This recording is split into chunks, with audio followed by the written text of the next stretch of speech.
मुगल साम्राज्य अपने पीक पर इतना बड़ा हो चुका था, लेकिन फिर भी वो पूरे भारत को कंट्रोल नहीं कर पाए, क्योंकि एक ऐसे किंगडम ने उन्हें 17 बार हराया जिसके बारे में 90% जनता जानती भी नहीं। बात हो रही है अहोम साम्राज्य की, जो भारत के इतिहास का एक काफी स्पेशल हिस्सा है, लेकिन फिर भी हमारे नेशनल इतिहास से कहीं छुपा हुआ है। Please give me 3 minutes of your time, जिसके बाद आप खुद डिसाइड कीजिए क्या अहोम इम्पोर्टेंट थे या नहीं। मुगल साम्राज्य अपने पीक पर प्रेजेंट डे बांग्लादेश तक पहुंच चुका था। 17वीं सेंचुरी में औरंगजेब के समय मुगल एम्पायर एक टॉलरेंट एम्पायर नहीं था। ये समय उनके सबसे ब्रूटल फेज से भरा हुआ था। इसी वायलेंस से नॉर्थ ईस्ट को बचाने का काम अहोम डायनेस्टी ने किया। लेकिन असम में और नॉर्थ ईस्ट में मुगलों को इतना इंटरेस्ट क्यों था? ये है ब्रह्मपुत्रा नदी, जिसके किनारे बसा था अहोम एम्पायर। ब्रह्मपुत्रा नदी का किनारा भारत का सबसे फर्टाइल लैंड माना जाता है, इतना कि आज भी लोग बड़े बड़े बुलडोजर्स लाकर यहाँ की मिट्टी चुराते हैं खेती करने के लिए। It's that good. प्लस जो भी आसाम को कंट्रोल कर सकता था, वो ईस्ट एशिया के ट्रेड को कंट्रोल कर सकता था। मुगलों की नजर उन प्रॉफिट्स पर थी। इसी चक्कर में 1615 से लेकर 1682 तक मुगलों ने बार बार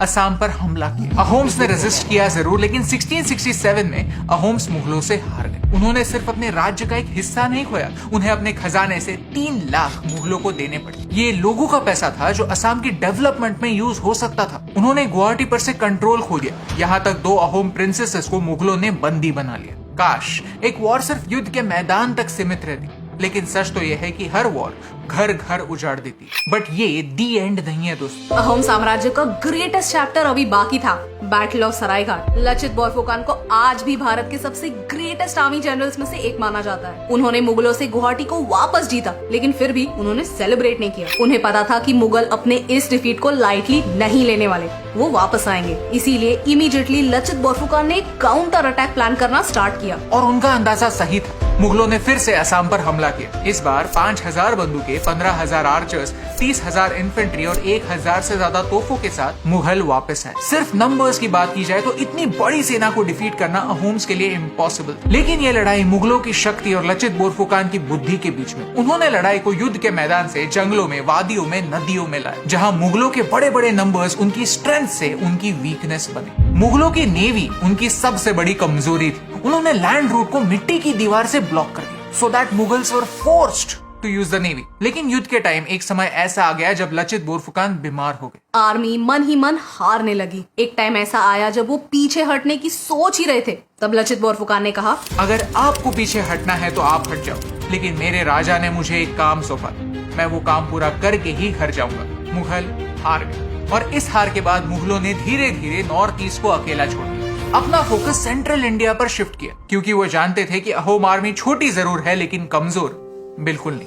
हर साल 24 नवंबर को इसी ग्रेट लीडर की ग्रेटनेस को आसाम सेलिब्रेट करता है। एनडीए के बेस्ट कैडेट को जो गोल्ड मेडल मिलता है, उस पर भी इसी ग्रेट जनरल का नाम लिखा है। एटलीस्ट हमारी आर्म्ड फोर्सेस इस लीडर को भूली नहीं। आप सोचते होंगे कि क्या फर्क पड़ता है, उस समय के सारे राजा सेम ही तो थे, लेकिन अहोम अलग थे। अहोम राजाओं की खासियत ये थी कि वो म्यांमार से आए थे, लेकिन वो हर रिलीजन, हर धर्म, हर कल्चर को जीने का मौका देते थे। भारत में आने के बाद उन्होंने यहाँ के कल्चर को अपनाया, क्योंकि वो जानते थे कि जब तक जनता उन्हें अपना राजा कहकर नहीं अपनाती, तब तक वो उन पर राज नहीं कर पाएंगे। इसीलिए उन्होंने काफी सारे इंडियन प्रैक्टिसेस को अपने कल्चर का एक हिस्सा बनाया और खुद भारत के कल्चर का हिस्सा बने। उन्होंने एग्जिस्टिंग कल्चर को तोड़ मरोड़ कर खुद का कल्चर अपनी प्रजा पर इम्पोज नहीं किया। राजा को लोग स्वर्ग देव कहते थे, इंद्र का वंश मानते थे, लेकिन फिर भी राजा को सलाह देने वाले 5 मंत्री हुआ करते थे। इन्हें पत्र मंत्री कहा जाता था।